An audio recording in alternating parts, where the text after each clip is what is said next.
Good evening. My name is Brittany Lee Lewis, and I'll be your host. Thank you so much for tuning in to another episode on American politics. I'm excited to announce today's guest, Mr. Zohran Mamdani. He is an Indian Ugandan American politician, housing counselor, and hip hop artist. He is a first-time candidate for elected office and a member of the Democratic Socialists of America, or DSA, and he currently represents the 36th district of the New York State Assembly. First off, congratulations, and thank you so much for joining us today.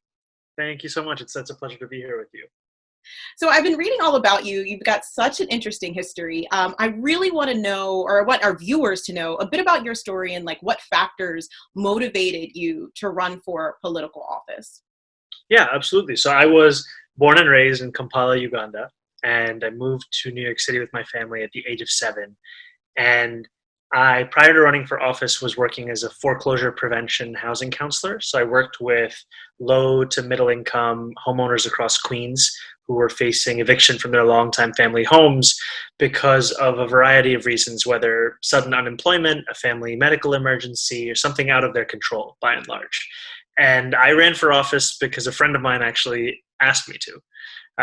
And I realized, just because you're asked doesn't mean you do something. And so I took a few weeks to think about it. But really the pivotal understanding for me was that my job at the time was to put people's lives back together after they'd been broken into a million little pieces. And the potential of being a legislator is to craft policy to ensure that their lives are never broken in the first place. And so that's why I decided to run, and I'm extremely excited to soon represent my district in Albany. Awesome. So I want to transition a little bit about, how you became who you are, right? And what has influenced your ideology. I'm making an assumption that your parents may have had something to do with that, but I want to pose this to you. So for our audience that's listening, you have a father that's a Ugandan academic. He currently teaches at Columbia University, an extensive resume. And you also have a famous Indian American filmmaker as for a mother. So, have they influenced you at all in your life and your ideology and who you've become today? Absolutely. They've been massively influential. They would be heroes of mine even if I wasn't their son. They are two people who I deeply love and admire, and I think that one of the many things that they have passed on to me is an understanding that while the two of them have been successful in the work that they have done, their success is and the life that it has allowed them to live, and for me, the life that I was allowed to live as a child and growing up, is not one that they are any more deserving of than those of so many across this country.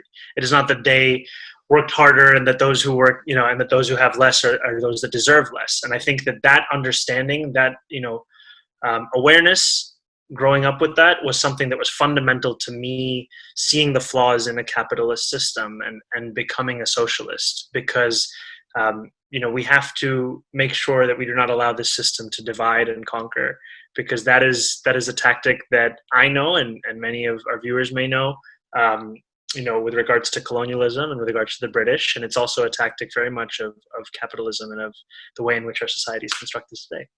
Absolutely. So some describe you as Ugandan, some describe you as Indian, some describe you as the New Yorker, right? How do you describe yourself? I describe myself, in my Twitter bio, I call myself an Indian Ugandan New Yorker, and that's who I am. But those are a lot of words, and it's a mouthful. And they're especially a lot of words because a lot of times people don't think of those terms fitting neatly together. And I think that people see me, in some ways, I'm a bit of a blank canvas to many people because there's so many confusing identities that they just latch onto whichever one they know. And I'm fine with that because these things all live within me as complete identities. And I am the person who brings them all together. And I don't need every single person to understand all of those aspects. I can bond and connect with people on the basis of what they see. And then hopefully I'll introduce them to the rest of it. Love it. Just kind of sticking with heritage and identity for a second. In one of your interviews, you told reporters that a few of your uncles had said, don't emphasize your destiness. And you argued that although the comment was well-intentioned, it was an attempt to say that your identity was incidental to who you are as opposed to instrumental. I thought that was a very powerful quote. And you said, as a result of, thinking about this, your identity, you decided to opt for a campaign slogan that deliberately captured your immigrant identity and your experience. So you chose to go with roti and roses, which is a riff on the classic democratic socialist chant, bread and roses. Can you just talk a little bit about this decision and how you came up with it? Yeah, absolutely. And, I think that these weren't literally my uncles, but more just uncles in the kind of classic sense where any person of a certain age from the community is an uncle or an auntie. Some of these people I met for the first time in that conversation. And, I think for me, I say that it's well-intentioned because I know that they mean well with their advice and that they want me to succeed, but that they also live with the history of having been pushed out because of the fact of who they are and where they come from. And they don't want that same history for me and for so many others of us. And I think what was so exciting about our campaign is that we showed that the answer to being pushed out because of who you are is not to erase who you are, but to push back.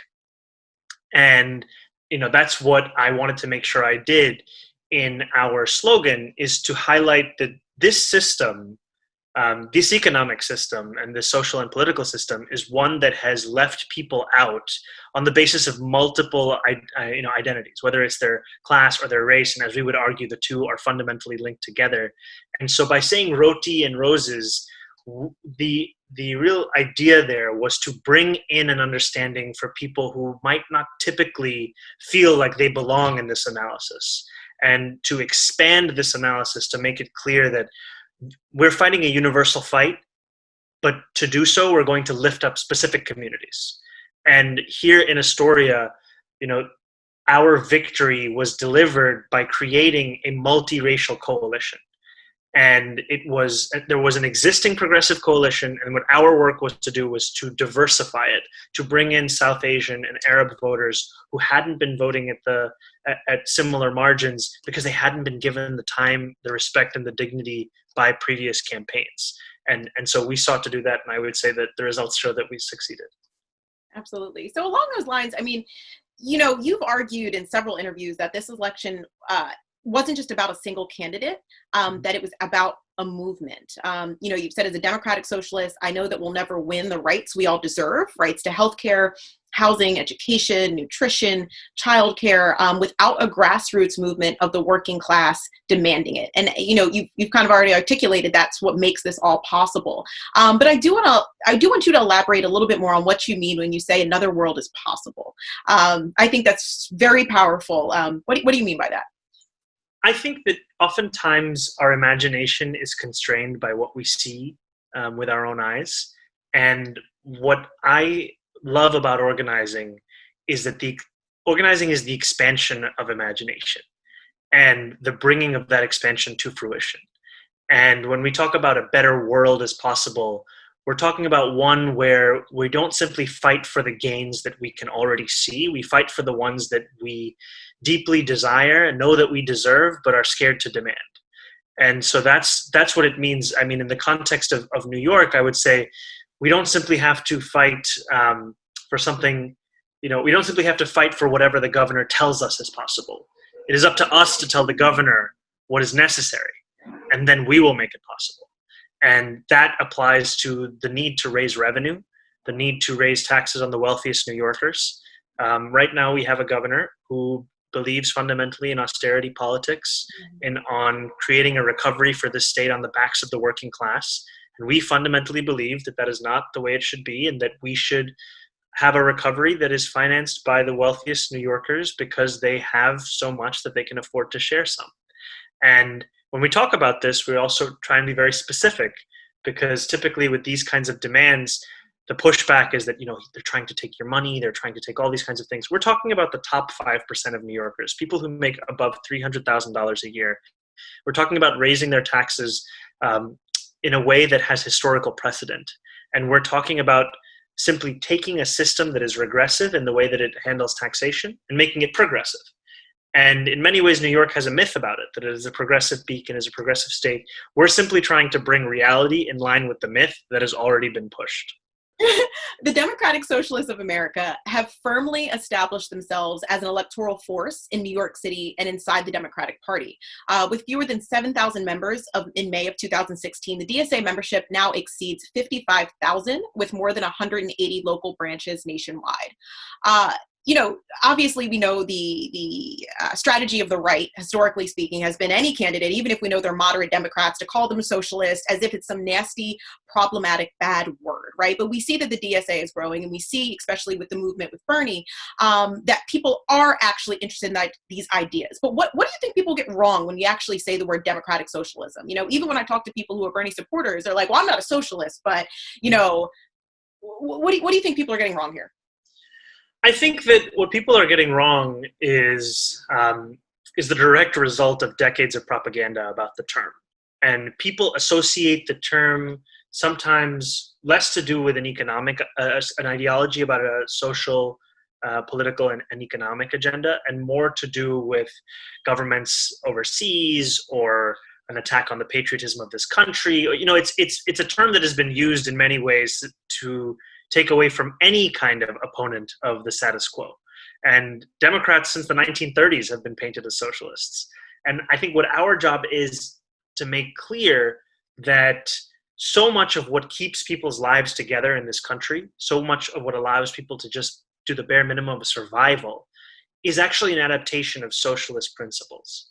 If we're talking about Social Security, Medicare, Medicaid, if we're talking about public libraries, firefighters, the idea of public transit, these are things derived from a socialist understanding of what people deserve from their government. And when we are out here knocking on doors, I'm not knocking on every door and carrying with me manifestos that I say, you must read this, and if you agree, then you should vote for me.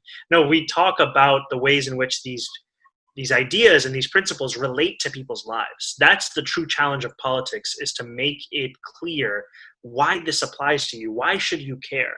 And that's a challenge we have to live up to, because people have lives that are busy. People have lives that are overwhelming. People have lives that are just filled with anxiety. And what we need to do is, one, recognize those lives and provide them with hope and vision for a different kind of life. Blaming people, attacking people, shaming people, that does not motivate people to get involved. We need to encourage them and invite them to get involved. And that's what's so exciting about DSA's work, is we're building out a constituency that we were told did not exist. And the fact that I'm here speaking to you is proof of its existence. Absolutely. Do you think the DSA is doing a good job pushing some of the more progressive candidates that they've supported to the left? For example, people are always saying that Bernie is a socialist, but, if you study political ideology and sociology, we understand that, let's say, if Bernie was president, it's similar to FDR, if you will, right? A lot of the policies, it's not actually, there would still be rich people in Bernie's America if he was president. There would still be class divisions, to an extent here. So do you think that the DSA is actually pushing a lot of the candidates that they want to support because they're the most progressive that, are available at the moment? But do you feel like they're also doing a good job pushing people further left to truly be socialists? I would say that the candidates that DSA by and large has endorsed are full-on socialists. And, there are so many people now who seek out the DSA endorsement. Mm-hmm. And it is a very selective process, one that is quite intensive. I mean, the endorsement questionnaire is, I think, north of 16 pages. And it really delves deep into both your ideological understandings as well as the ways in which that applies to policies that you would advocate for. And what is so exciting is that you're surrounded in an environment of people who are real comrades in this struggle, and who also are able to show you what it means to advocate for socialist ideas in a practical and political sense. What I mean by that is that, I have a colleague, Farah Souffrant Forrest, who's going to be an assemblywoman representing a portion of Brooklyn. And she mentioned in an article that her secret is that she doesn't want anyone to ever have to pay rent. And what's really exciting is that, in a world that consistently tries to pull you to the right, being in DSA is an exercise in being pulled to the left. And it's great, because so much of the pressures we feel are a contradiction to that. And it's so great to be surrounded by people who are sincere, who are committed, and who do not waver and are unabashed in their, and by being that way, they're inspirations to the rest of us. That's only within our slate. Now, if you think about how it feels for someone outside who might not identify as a democratic socialist, they also have their finger in the air and they can tell which way the wind is blowing. And so the impact of the electoral strategy is not just to change the makeup of the body, but to change the political analysis of other members in the body.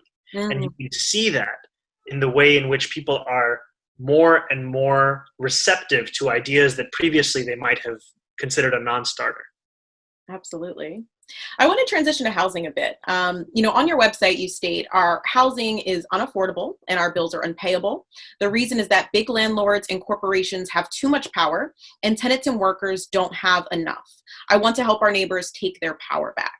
I want to know a little bit about your experience as a foreclosure prevention, housing counselor and how that experience has informed your perspective and understanding of the current housing crisis. Yeah, I think that it's something that has been a massive influence in the way in which I understand this crisis. So often in this system and in our society, we are presented false binaries, whether it's in the choices that we are told we have or it's in the analysis of the crisis that we're facing. And so with regards to housing, we are told that it's homeowners versus tenants. And I worked for small homeowners. I worked for immigrant families who lived in 1, 2, 3 family homes and rented out units to tenants so that they could pay their mortgage. And I saw how this system, which is rife with speculative financial investments within the housing market, is one that hurts both homeowners and tenants. And I saw how, in many ways, I would say politics is a game of connecting the dots. And what people in power try to do is to take away the lines between the dots so that you have no idea of what is related to what and who's responsible for what and where things are actually, where your pressure should go. And if you're confused for long enough, you will enter into a sense of despair as opposed to radicalization. What my job showed me as a foreclosure prevention counselor was that we were not connecting the final dot, which is that this world of investments, this world of financial speculation, no one was naming this world. And so when we talk about the need for universal rent control, it is a piece of legislation, which is known here in New York as good cause eviction, that would not only deliver results for tenants, but also for small homeowners, right? Typically, they talk about it as something that will impact the ability for Black and brown homeowners to build up equity and wealth. And I'm so excited to go to Albany because I worked with those very homeowners. And I can tell people that if you think that's a critique, you haven't read the bill, because there's a carve out in the bill for those very kinds of homeowners who live in their properties and have 1 to 2 to 3, units within it. And it does not apply to them. And what it applies to is these speculative investments, these big corporate landlords. And it circumscribes their ability to extract profit from tenants. And by doing so, it disincentivizes them from buying these kinds of buildings and entering into these predatory financing deals with banks. And then as a result of that, it means the taxes of that neighborhood do not go up because the valuation is not being increased by the building of a luxury condo, right? So these are all the dots. And so the job has been formative for me because it showed me that. And it also showed me the double layers of oppression that so many people face in New York on the basis of their class and then their identity. So there are working class homeowners who are Pakistani, who are Indian, who are Bangladeshi, who are Nepali, Tibetan. And because of their history, their recent immigration to this country, or their lack of language fluency with bureaucratic English language, they are unable to get the assistance that they deserve, like every other New Yorker, from the state. And I've seen that, I, as an individual, could help a certain amount of families, but I was no match for just how many families needed help. And now as a legislator, I can ensure that we craft legislation with that understanding in mind, so that people are not being left out because they don't speak the right kind of English or they don't speak English at all. That people are in fact being brought in on the very basis of being a New Yorker. I love that. so many important points.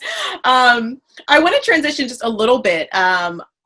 at the onset of the COVID-19 crisis, you converted your campaign office into a center for mutual aid to serve the community.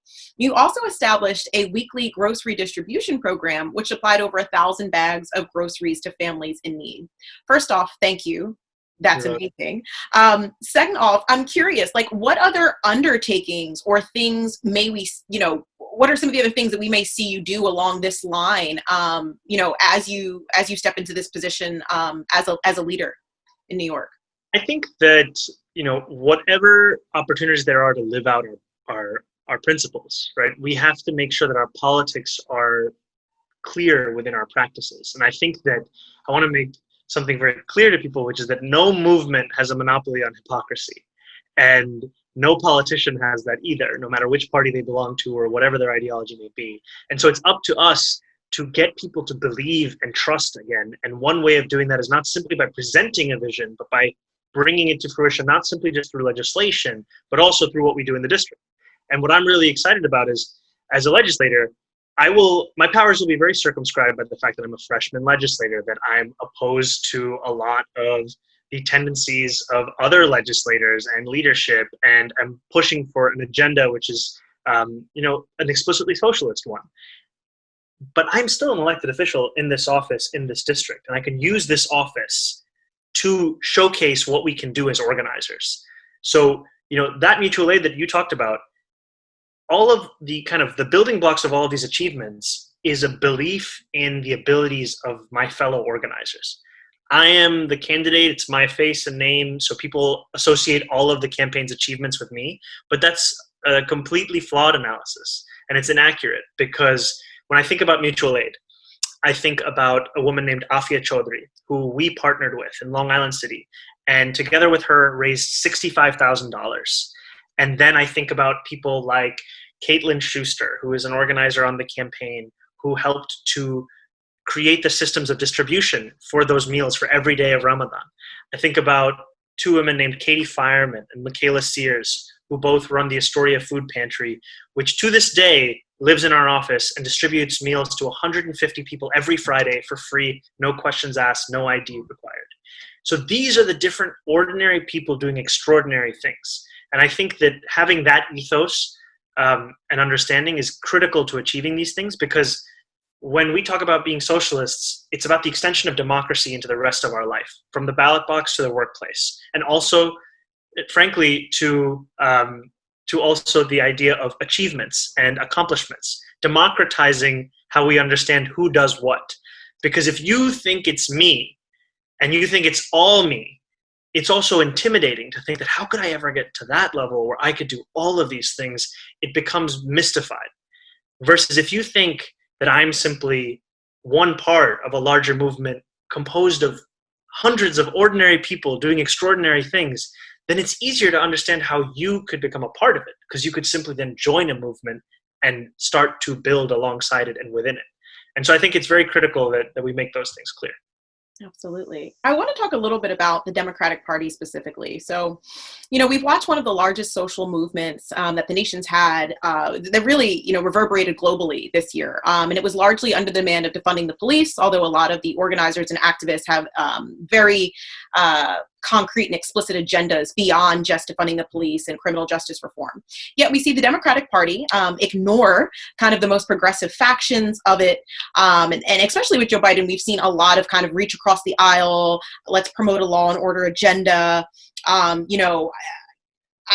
can unite, right? I can reach across the aisle and unite us. So what are your thoughts on that, considering what we've witnessed, kind of the movement behind Bernie, and yet we see this Democratic Party continuing to kind of maintain the status quo? Yeah, I think it's wrong, right? I think that first and foremost, it's just an inaccurate takeaway from the lessons of this election. And I think, if you spend any time on Twitter over these past few days, you see an exercise of everyone from every which ideology and part of the party saying that this proves why I was right. And it's exhausting, because there is no humility from anyone about what the lessons that there are to take away from this election. I think that, there's this whole push now in messaging that Democrats failed to expand their House majority and take the Senate in this election because of the prevalence of defund the police and socialized medicine and basically, by and large, socialist messaging, right? And that's completely wrong. What we need to understand is that if you look at an analysis of voter registrations, it peaks during Black Lives Matter and the nationwide uprisings, and it shows that these kinds of moments of organizing, these kinds of movements, they bring people into the political process. And now you, because of an inadequate campaign operation across almost every level of the party, want to blame your failings on these very people that we desperately need to not only bring in but keep into the party. It just shows your commitment is one that is solely to the retention of your own individual power as to the actual consistency of the principles which you supposedly believe in. Absolutely. I want to discuss a little bit about your platform on fighting for the rights of Lyft, Uber, and yellow cab drivers, and getting them to be classified as employees and obtaining benefits as opposed to being classified as contractors, and really being quite vulnerable. Yeah, I think that it is, this is yet another example of the exploitation in this current system. And the exploitation of gig workers and the gig economy the gig economy itself is inherently exploitative. And you look at Prop 22 that just passed in California. We are in the fight of our lives against Uber and Lyft because their whole business model is built around exploitation. And it doesn't sound that wide-ranging if you're not fluent in this conversation to change the classification of a worker. But the reason they're able to make money, let me put it this way, they don't actually make money. The reason that their stock prices are able to remain high is because they don't have to provide anything to their employees. Yep. And they live in this world, this fictional narrative world, where people opt in to take a drive and that they have no responsibility for these people who are simply choosing to drive. These are these people's jobs. Yep. You work 80 hours a week. You deserve much more than the pittance that you're being given. And we need to fight to ensure that they're correctly classified and that they are given the benefits that every employee should receive. And that furthermore, we create a health and pension fund because it is disproportionately South Asian New Yorkers who have kept this city running and kept people moving around through yellow taxis over the decades, and who have basically been asked to sacrifice their lives in these past few years and even decade because of the lack of assistance from the city and the state, as they have had, to suffer a combination of the rise of the gig economy and the medallion crisis. Yep. And all of the speculative and predatory lending that took place during it, which the government paid no heed to. Absolutely. I want to transition just a little bit further beyond housing, beyond the Lyft crisis, but I really want to know what your thoughts are on the climate crisis. Yeah, I think the climate crisis, it's, every single thing you say, I say that it's the fight of our lives, but all of these things, we have to do it all at once. And, here in Astoria, we generate half of the energy that is generated in New York City is generated here in Astoria. And we have the most polluted air of many neighborhoods that surround us because of the fact that these generation facilities live right here. And when we talk about the Green New Deal, when we talk about climate policy, sometimes it's, when you look at the scale of devastation that is going to be visited upon us in the next few years and decades, it's easy to become full of despair. It's easy to believe that there's no way to fight back. But what's really exciting is when you plug into this issue at a local level, you can see the actions you can take. Because what these companies and corporations who profit off of this want you to do is think about everything from the perspective of an individual. What are you going to do to reduce your carbon footprint? Which is a completely bullshit framing, right? The real question is, what are they going to do? And not what are they going to do, what are we going to make them do, right? Because it's not in their incentive to do anything. They're making money off of this. So here in Astoria, we have a peaker plant, which is one of the most polluting types of power plants that exist. They come on in times of extreme high demand, and they're able to power up in less than an hour and deliver the energy that's needed to meet that demand. So the hottest days in the summer, everybody turns on their AC, peaker plants are on. Now, these are some of the most polluting plants. New York State passed legislation to make it illegal for these to continue to be running.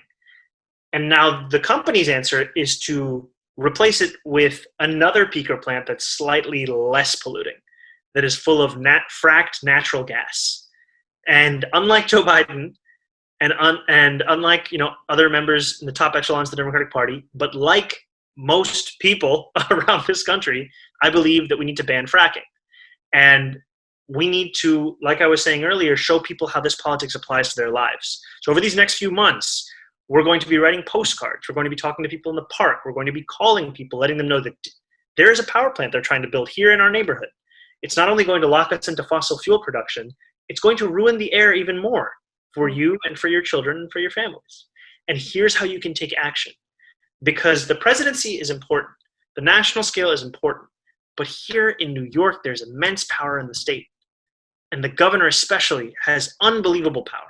And if the governor decides that this plant will not be built, it won't be built. It doesn't matter what happens in Georgia. It doesn't matter, what the nature is of Senate control. Andrew Cuomo decides whether we get locked into fossil fuel production here in Astoria. And so that's what the next few months is going to be. The climate crisis is real. The climate crisis is in our neighborhood. Here's how you can stop it.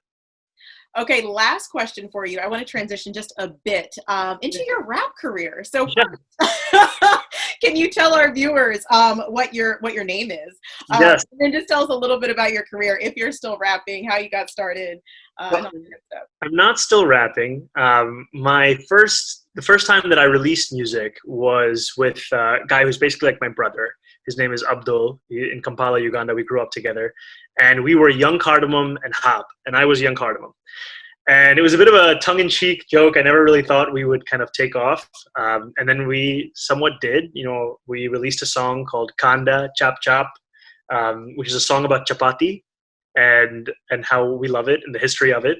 It was an ode to our favorite street food. And then that song played on radio stations. It played on TV stations. One time we were walking in the neighborhood and there was a political candidate playing our song as part of his rally.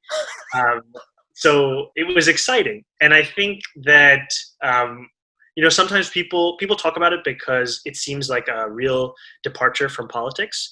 But rap and politics at their essence are the art of storytelling. And you're trying to both get someone to give them your time and also tell them a story about why they should do so and what you have to offer to them and how it applies to their life. And so the best music is that which you see yourself in. Either you're in there or you wish you were there or you used to be there. And politics is a similar kind of dynamic. And so, I have tried to sell CDs on the street, in public buses, in college dorm rooms. I have faced the rejection, death by 1,000 cuts as an artist. There's truly no form of humiliation greater than being a C-level rapper trying to get your music heard or played on the radio, in terms of how you feel with regards to your ego. And once you've done that, to become a politician, to canvas, you're ready for that rejection because you put yourself out there, right? Because a rapper, you have to be cool, right? So performing cool is difficult. A politician, there's no expectation of cool. So in that sense, it's even easier because you can just be yourself with no airs about it, because you look at who's around right now and they haven't really set the bar too high with being cool. Wow, look at that. Your rap career really set the stage for your political career. I love that. So tell the viewers, where can they go to follow you and kind of stay up to date on legislative matters and the party that you represent?